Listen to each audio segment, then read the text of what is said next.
A Nigerian Instagram influencer who posted pictures of his lavish lifestyle could spend the next 20 years in a prison cell. Dubai police have once again solved yet another case involving an international online scammer known as Raymond Abbas, but who goes by Hush Puppy on social media platforms. Hush Puppy, el exhibicionista. Nacida en una familia modesta de Lagos y dotada de una gran capacidad intelectual, Hush Puppy utilizó su talento para ganar dinero fácil convirtiéndose en estafadora. Poco a poco se hizo un nombre en el negocio. El gusto por el éxito le llevó a trasladarse al extranjero para acceder a la tecnología punta. Optó por Malasia, donde no duró mucho. Luego siguió a uno de sus compatriotas a Dubái. Una vez allí, olvidó la vida discreta que había tenido y eso le costó la libertad.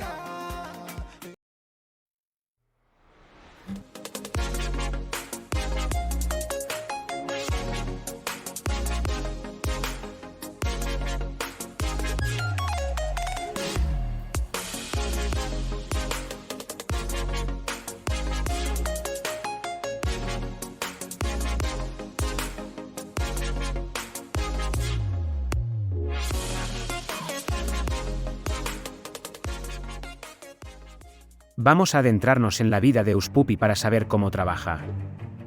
¿Quién es Hush Puppy? ¿Por qué tomó el camino fácil y cuál pudo ser la causa de su caída? Hush Puppy, cuyo verdadero nombre es Ramon Olorunwa Abbas, nació el 11 de octubre de 1982 en Lagos, Nigeria. Es hijo de un taxista y de una vendedora de pan. Según fuentes poco claras, estudió en una escuela pública y luego abandonó los estudios para seguir a su madre al mercado de Olojojo, donde vendió ropa entre 2008 y 2009, con el fin de ayudar a su familia a mantenerse. En 2018 se casó con Showane Nakesia Chapman. Tiene 3 hijos con diferentes mujeres. Empezó su profesión de estafador en 2010, a la edad de 28 años. Fue una profesión que ejerció durante 10 años y que terminó en 2020 con su detención por el FBI, en colaboración con la policía de Dubái, su país de residencia. La verdadera pregunta es cómo este niño generoso de Lagos, al que le encantaba compartir con su familia y amigos, se convirtió en un gran delincuente. A finales de 2009 y principios de 2010, Hush Puppy continuó con su negocio de ropa. Sin embargo, todas las tardes, después del mercado, acudía a un cibercafé para consultar su correo electrónico. Fue durante sus visitas al cibercafé cuando Hush Puppy conoció a un grupo de chicos de Yahoo con los que intercambiaba ideas sobre cómo operar. Acaba interesándose por este modo de vida y decide abandonar el comercio. Por lo tanto, se abre a la tranquilidad operando como un yaoboy. Yaoboy es un término utilizado en Nigeria para designar un fraude en el amor. El término yaoboy se popularizó en Nigeria en la década de 2000, y se ha extendido muy rápidamente a Ghana en los últimos años. En poco tiempo, esta práctica se ha convertido en una forma de enriquecerse rápidamente para los jóvenes. Para operar como yaoboys, muchos empiezan con ordenadores portátiles con el sistema operativo Windows. Luego migran a MacBooks de Apple, por sus mejores prestaciones de seguridad, internet fiable, por último, una VPN, red privada virtual, que les permite enmascarar su identidad en línea cambiando su ubicación real y su dirección IP. El chico de Yahoo funciona de la siguiente manera: se registran con sus propias cuentas de Facebook haciéndose pasar por otra persona o creando perfiles ficticios para sí mismos, rellenan los perfiles con detalles de su elección, añaden fotos atractivas, la mayoría de las veces son de hombres blancos que trabajan en el ejército. A medida que se comunican con sus víctimas, se enamoran de las personalidades que han creado en línea. La mayoría de las veces, el chico de Yahoo es muy inteligente y bueno en el arte de la conversación. De este modo, consigue ganarse la confianza de sus víctimas, y hace que la conversación entre ellos sea más personal, al tiempo que consigue que su víctima se enamore de él. Al final, la víctima, enamorada, empieza a ceder a todas sus exigencias. Este es el tipo de trabajo que Hush Puppy realiza entre 2010 y 2014, antes de seguir los pasos de sus compatriotas que ya ejercían la misma profesión que él. En 2014 se traslada a Malasia, concretamente a la ciudad de Kuala Lumpur. Durante su estancia en Malasia con sus colegas, Hush Puppy pudo profundizar sus conocimientos sobre yaoboy antes de formar un grupo. Con su grupo, Uspupi ya no ataca a particulares, sino que se especializa en BEC, Business Email Compromise, un sistema que consiste en piratear las cuentas de las empresas para acceder a su información y modificarla fácilmente. Es como Uspupi pasó de ser un simple chico de Yahoo a un ciberdelincuente. Como ciberdelincuente, Uspupi pirateaba los números de cuenta de las empresas y los cambiaba por los suyos. Ya ganaba mucho dinero con este tipo de fraude, y ya presumía de su éxito en las redes sociales, a veces viajando de ida y vuelta de Nigeria a Malasia para ver a su familia y amigos. Cuando se le pregunta de dónde viene su dinero, dice que hizo su fortuna a través de sus empresas inmobiliarias en Malasia. En 2017, entabló amistad con Momopa, un famoso influencer nigeriano que vive en Dubái. El estilo de vida acelerado de este último hizo que Uspupi se uniera a él en Dubái. Una vez en Dubái, Uspupi siguió haciendo pública su riqueza, entre jets privados, casas de lujo, coches de lujo, ropa y bolsos de lujo. Uspupi utilizó sus plataformas de redes sociales para ganar notoriedad y alardear de la inmensa riqueza que había adquirido mediante estafas con correos electrónicos comerciales comprometidos, robos bancarios en línea y otros fraudes cibernéticos que arruinaron económicamente a decenas de miles de víctimas. Toda esta riqueza le ha convertido en un importante influencer en Instagram con 2,8 millones de seguidores. Fue este estilo de vida fraudulento el que le llevó a la ruina. Antes de seguir hablando de sus riquezas, hagamos un recorrido por un ejemplo de fraude perpetrado por Uspupi. Tomemos el caso de la estafa perpetrada al empresario catarí, en el que Uspupi se va con $1 millón para blanquear. En 2019, un empresario catarí que quiere construir una escuela en el Golfo va a solicitar un préstamo al Wells Fargo Bank, de Estados Unidos. Uspupi, tras recibir esta información, va a poner en marcha toda una estratagema con el objetivo de estafar al inversor. Se puso en contacto con Abdul Rahman Imran Juma, un joven keniano con el que había trabajado. Juma llevaba una vida bastante discreta, alejada de las redes sociales y de los alardes, razón por la cual la información sobre su vida está bastante ausente, si es que aparece, en las redes sociales. En este caso, debía hacer de intermediario entre Uspupi y el catarí. Juma tendría que hacerse pasar por empleado de Wells Fargo Bank y ponerse en contacto con el inversor para pedirle que pagara una suma de $150.000, que representaba los intereses precargados del préstamo. Según el acuerdo, Juma obtendría $100.000 para él y el resto de la banda, y Uspupi $50.000. El inversor aceptó ingresar el dinero en una cuenta en Kenia. Después de que Juma confirmara el depósito, el inversor pidió hablar con el director del Wells Fargo Bank porque consideraba que su solicitud de préstamo era sólida. En ese momento, Uspupi se temió lo peor, ya que el inversor catarí podría darse cuenta de su acento africano. Así que se puso en contacto con Fabasi, uno de sus colegas nigerianos que llevaba varios años viviendo en Estados Unidos, y le pidió que se hiciera pasar por el señor Malik, director del Wells Fargo Bank, y que llamara al inversor. El objetivo de la llamada era convencer al catarí de que viajara a Estados Unidos para abrir una cuenta bancaria que le permitiera recibir el dinero, ya que una suma tan elevada solo podía enviarse por transferencia bancaria. El catarí, abrumado por sus negocios en Qatar, explicó que no podía viajar a Estados Unidos. Así que el catarí se ofreció a enviarle un poder notarial que le permitiría no solo abrir una cuenta a su nombre, sino también operar en ella. Al final de la llamada, llegaron a un acuerdo y el catarí le envió un poder notarial. Uspupi se puso entonces en contacto con Kelly Chibulo Vincent, un miembro de su equipo afincado en Nigeria y cuya función en la banda consistía en crear cuentas ficticias para sus operaciones. Chibulo Vincent creó una cuenta bancaria a nombre del catarí y una plataforma de SMS llamada TextMe, que facilitaba la comunicación entre el inversor y Uspupi. Una vez creada la cuenta, Uspupi dio al catarí su número de cuenta y ciertos documentos, y le pidió que pagara $250.000 como primer plazo para activar la cuenta. El catarí no aceptó la propuesta, pues le pareció una cantidad demasiado elevada. Se puso en contacto con Juma para pedirle que redujera la cantidad.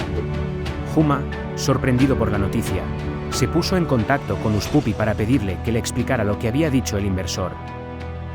Uspupi convenció a Juma de que confiara en él y le pidió que aprobara su petición al inversor. Finalmente, el catarí accedió a la petición de Uspupi e hizo un segundo pago de $250.000. Vincent, por su parte, se puso en contacto con Uspupi para cobrar lo que le correspondía por el trabajo que había realizado, pero Uspupi le dio largas. La reacción de Uspupi ante su cómplice es el principio de la caída de la banda.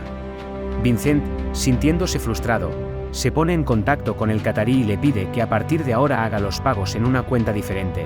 Esto atrae la atención del catarí, que comparte esta nueva información con Huma. Uspupi, informado de esta situación, se pone en contacto con uno de sus cómplices de la policía, Kiari, afincado en Nigeria, para que le dé una buena paliza a Vincent con el fin de que se calle. Siguiendo con su plan, Uspupi se pone en contacto con Fasola para que se haga pasar por gestora de cuentas.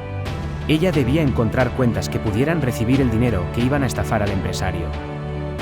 Pero Akabianka, empleada del banco y amiga íntima, sabía muy poco de gestión de cuentas y se puso en contacto con ella para averiguar cómo se gestionaban las cuentas.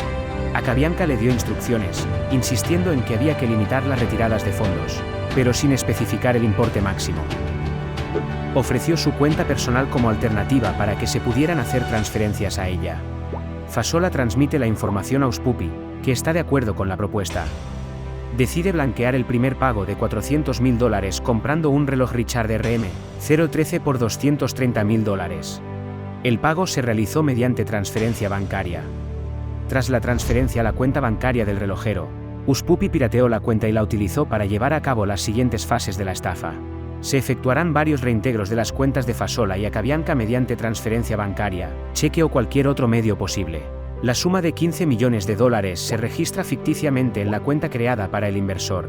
Uspupi vuelve a ponerse en contacto con el inversor y le pide que ingrese la suma de $330.000 en la cuenta. Los $330.000 se asignan de la siguiente manera: $100.000 en la cuenta de Fasola y $230.000 en la cuenta del relojero. Llamó a unos amigos para ofrecerles su reloj por $150.000 y el catarí transfirió $100.000 a su cuenta.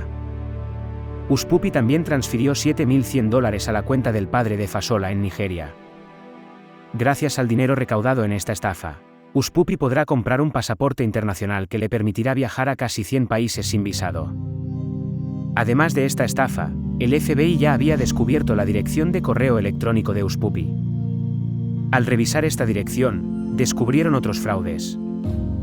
El FBI emitió una orden de detención contra Uspupi y finalmente fue detenido en junio de 2020, en su piso de Dubái por el FBI en colaboración con la policía de Dubái.